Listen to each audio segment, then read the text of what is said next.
Beautiful day, y'all. Hi, I'm Julie, Mama Jules Marshall, and this is Mama's Farm Lake Sober.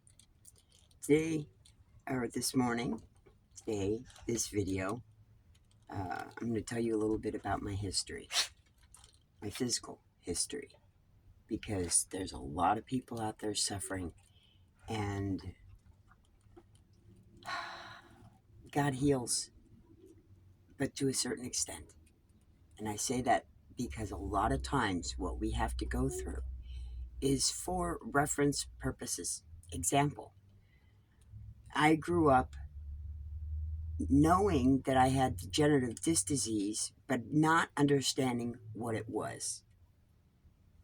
I am 57 years old as of yesterday, and I have degenerative disc disease. I've had it my whole life. The repercussions of what I have chosen to do in my life is a direct result of how my body is today. So I ended up homeless over 10 years ago. And at that time, I had serious issues with my back. However, I didn't know how extensive they were. I had already had serious issues with my back as I was growing up, having kids, living my life. I had 4 kids, and this is pertinent because it plays a toll on my body. I have always had serious issues with my low back, and in that, when I had my son, he was my last, I didn't realize fully until very late that the differences were pertinent. There were like bald face in my face. I should have realized after the 3 girls that this one was a boy because he was so different in how I carried him and how he affected my body. So I gotta put these up. I don't like the sound that they make when I fidget with them because I'm also autistic. And I didn't know I was autistic. I didn't get that quote unquote diagnosis until I was in my 40s. So, back to the back. It's cold here this morning. I do have my heater on, and the girls are staying inside. Well, you can see one. The other 2 are already hiding. Oh, she popped her head up and then down again. Gotta have some fun with it, y'all. So I gotta back up a little bit more because weight, your physical weight, will also play a huge factor in how your back is and how your body is, your bone structure. Excess weight on your body was not made for us. Our body was not made for that much weight. It was not. So when I had maxed out at over 200 pounds, because I had gotten put on Seroquel because I wanted to kill my husband, and I tried to check myself into the psych ward in Texas. They wouldn't take me. So they put me on Seroquel. I took that for 3 months, and I ballooned I gained 60 pounds in 3 months. By the time, and I had already been 135 at the time, after having my son, and, just I couldn't get it off. My body had taken a toll. My son beat the crap out of my body, and it hurt. It hurt a lot. So I didn't go to the chiropractor too much in those later years. I couldn't afford it. I had that family and my husband at the time, and it was not conducive financially for me to go, or emotionally or mentally, because of who I was with. Excuses. Oh, I would have let you go. Shoulda, woulda, coulda. Shoulda, woulda, coulda, y'all. So a lot of what we do, a lot of the choices we make are because of influences of other people. So I would hope that this may be a turning point for you, an understanding that you are not alone.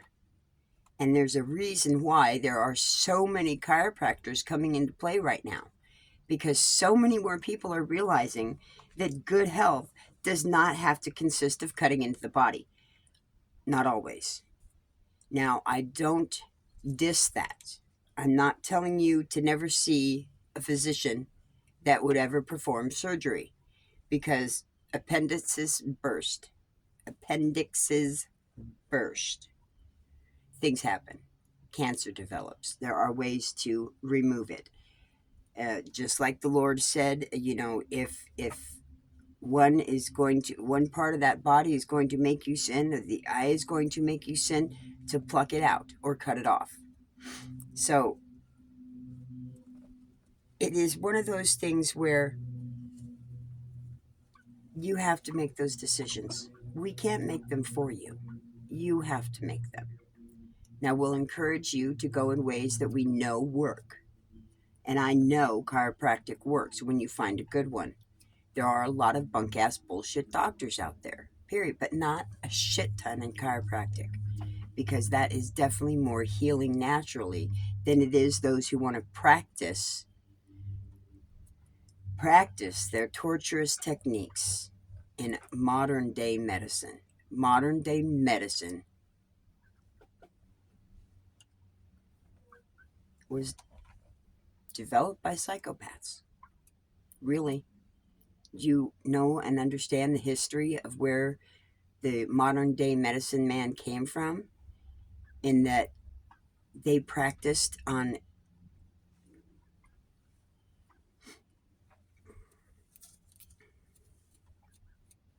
humans that no longer had souls, that were no longer active in this world.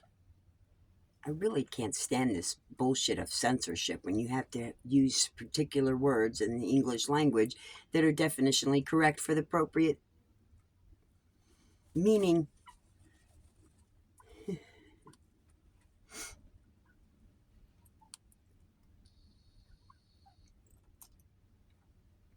They're just so cute. Earlier, they were trying to go through the window glass, and they don't have a problem on this side. Maybe it's the screen. I don't know. But on that side, I took down the weather plastic so I could actually see through. And now they're trying to go through it like it's open. Or they had. They figured it out. It's not open. But anyways,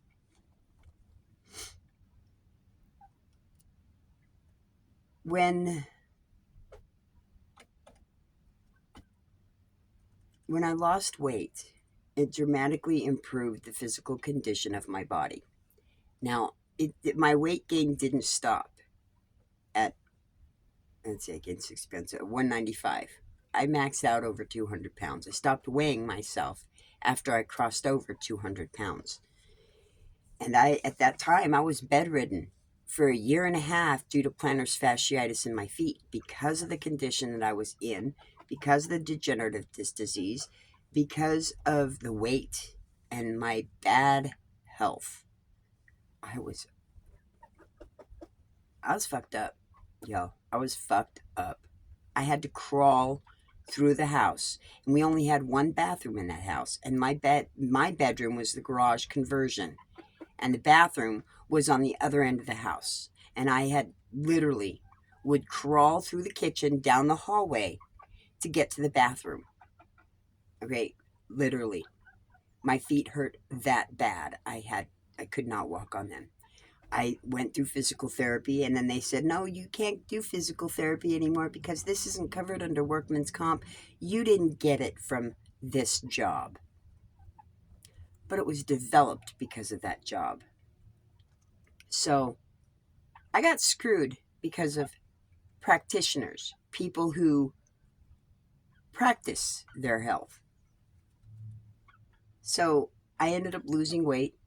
I spent $300 on a pair of shoes, Z-Coil shoes to be exact. I really don't know if they're still being produced or not now. They were fucking phenomenal shoes. They were great, but they cost a bit. And that's probably why they didn't do so well in the future. Plus, you had to custom fit them, sort of. They worked better when they were custom fitted. But that's what you get when you get things that are made for you and not cookie cuttered like everything else in society. So I would love to see those come back. I would love to see them brought back because we could use them. We need them. They were great for my physical health and well being. I lost 40 pounds the first year while going to school and walking during most of it. I didn't have a car. I took the bus. So I walked and I took the bus. And I walked and I took the bus. So after that, and mind you, while I was doing that, I was also on 14 different medications because I was seeing a doctor at that time. I did have sobriety. I was in my first 9 years of sobriety during this phase while I was in San Antonio, Texas, getting that first 9 years of my sobriety. I couldn't stay sober in Denver. I could not. I had to leave.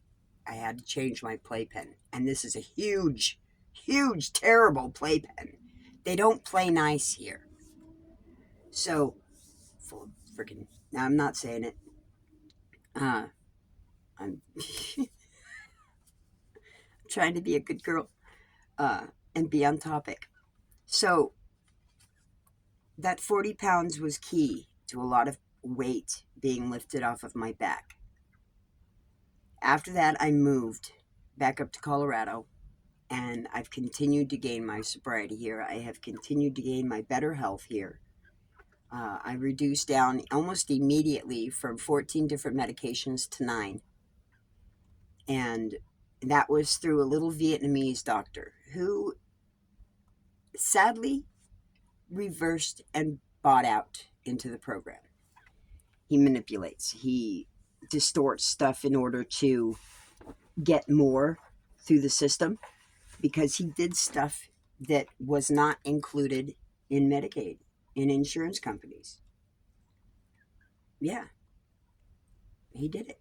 He did acupuncture. He did a lot of the Oriental techniques and stuff, and he charged it through Medicaid with different tabs. Yeah, I was wrong. Yep, I'm saying it. Am I saying the name? No, not necessarily. You know, there's a lot of people that go through them. It's still wrong. Still wrong. But he does go for better health. He does not support the narcotic stuff. He goes more natural. He does encourage that, which is probably why he does fudging of the numbers, because he believes better in that and wants to get paid and goes through Medicaid because that's where a lot of his patients are through. A lot of foreigners that are here legally that get their stuff through the government, and a lot of it is Medicaid. So, um,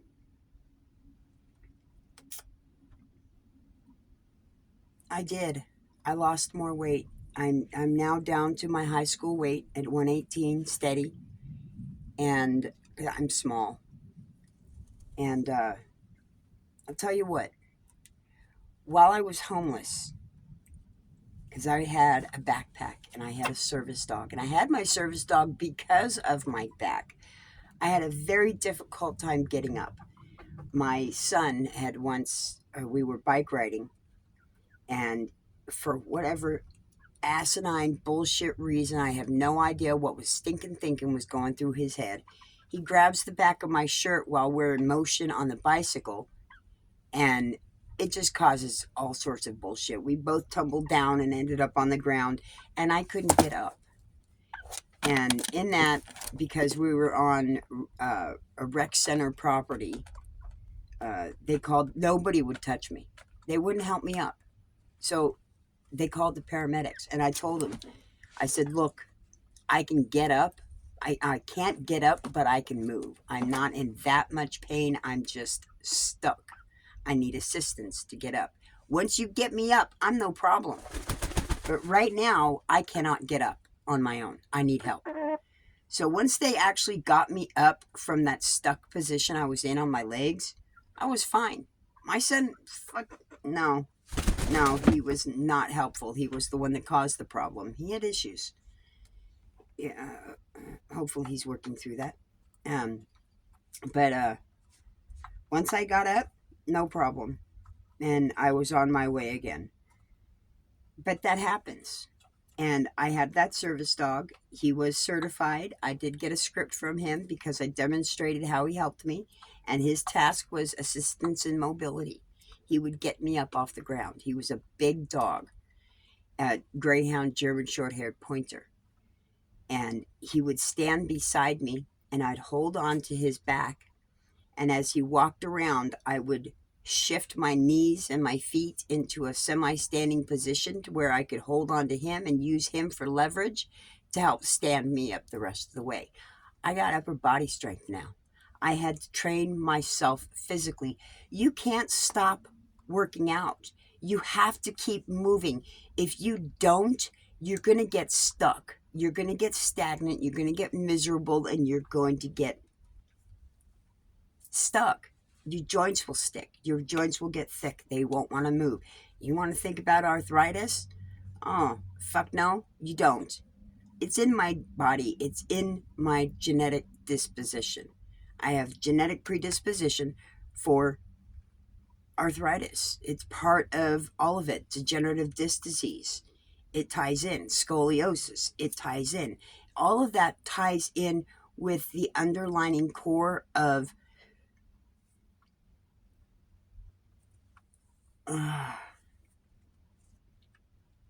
the crap that we put into our bodies.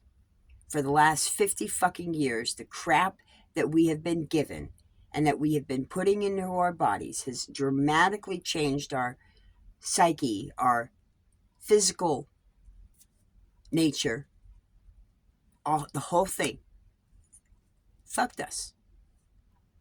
And you can put that on the corporations because they're the ones that done it. And even then, when they changed it and everybody else in the world was doing natural stuff, these MFs continued to poison us because it was profitable. Bullshit. Shit's got to change. I'm changing. You're changing. We're changing. And we're going to bring it back to better health and stop letting these fucks control us. Period. I said it. This is me. This is how we should be. This day and age, the wicked run the world. And it is time. The end time is here. We are in it. You got to make your choices for you. Now, you can feel that relief in your body now if you take action. However, I want you to keep in mind some of the things that we go through, that we have gone through, is necessary for the growth of us and others.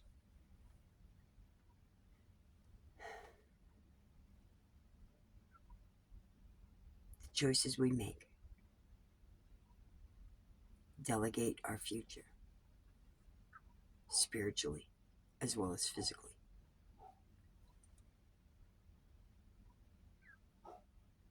So, I am a miracle walking. When I had gone, and I'm almost out of time, just before I got my RV, I was having serious fucking pain in my back. Serious. I could not walk. I could. It was necessary. But the pain that was there was excruciating. And I do mean excruciating. I don't go to the hospital just on a whim. I won't do it. I was living in a tent behind a truck stop. I was fine in that regard. But I was going through so much pain in my lower back and in my groinal region, I couldn't take it. So I literally went to the hospital to find out what was going on. just because they had the tools to do it, get x-rays, you know. I'm allergic to contrast dye, so I can't do MRI. I can do MRIs, but it doesn't come out so great without the contrast dye, but I'm allergic to it. It's okay, honey. It's okay. Not everything is stable. I love you. I know. So, what I found out was, oh, and I'm going to add a little tidbit to that. I'd also been spending a year in New York drinking contaminated water out of the mountain of Troy, the same water that was flowing through the Hudson and the Mohawk River that everybody else had been drinking, or a lot of other people had been drinking. So I had lymphatic cancer in my groin, and that's one of the reasons why I came back to Colorado. I had been smoking medical marijuana for almost 2 years at that time, and when I went to the doctor at the hospital, I told them that I had been diagnosed with cancer and that I had degenerative disc disease, double scoliosis, and I needed to know what was going on because I was in excruciating pain and it all tied into that region. So they did the blood work and they did a full spectrum of x-rays. And I mean, it was a modeling session in the x-ray room, y'all. And even then, when they finally got to my low back, there were 3 radiologists in that other room that were doing the tasks of taking pictures. And when 2 of them make a vocalization, gasping, and it was one of them, and the other one was, "Oh my God," you know something's going on. Something is seriously fucked up in what they're looking at. And it was. As it was, I was diagnosed. I had no longer had cancer. I had no cancer cells in my blood, which was freaking awesome. That's a miracle. The other one was I had enough bone spurs in between my L5 and my S1, which was my coup d'etat of my back. I had enough bone spurs to be deemed an extra vertebrae. Even though I had shrunk a half an inch because of my degenerative disc disease, I had enough bone spurs developed in between my L5 and my S1 because that disc was gone that it was deemed an extra vertebrae. They wanted to have surgery on me. And I said, no, I'm not doing it. If God put me in a chair, God will put me in a chair. If he heals me, he heals me. Well, it worked. I worked and it's done. And I'm still here and I'm still walking and it's great. And he's kind of like bound that spot up. He seized it up. But I wasn't letting him touch me. And they said, if you start feeling this, and this, or this, and this starts happening, we want you in immediately to have surgery. That, and that was still going on. I had problems with continence. I had problems with my bowels. But they all eventually came to a smoothing, kind of like smoothing off the icing. But my time's about to run out. In that, I am a miracle walking because I do have faith in God. I am working on myself and my soul. And I am not getting stagnant in my life. I have to keep doing. If you don't use it, you're going to lose it. So I have no idea how much longer. So I'm going to cut this out. Y'all, take care of your bodies, but do what you need to do to take care of them. If you don't go work out, you're not going to get stronger. If you don't go get help, you're not going to get better. Go seek a chiropractor. If you need to go get x-rays, go to the emergency room. Get x-rays, but then walk out. Don't see anybody else. Don't let them tell you what to do. And go get a second opinion. Take your x-rays in print, not on a disc per se. Get your x-rays and go to a chiropractor. Okay? You got to get that second opinion. Take my opinion as it is, but go get a second opinion. And in that, y'all have a beautiful day. A beautiful life. It is it. But it is what you make it. So take care of yourself and let God take care of you and everybody else. You love through Christ and hugs through the Holy Spirit, y'all. Have a beautiful day. Bye.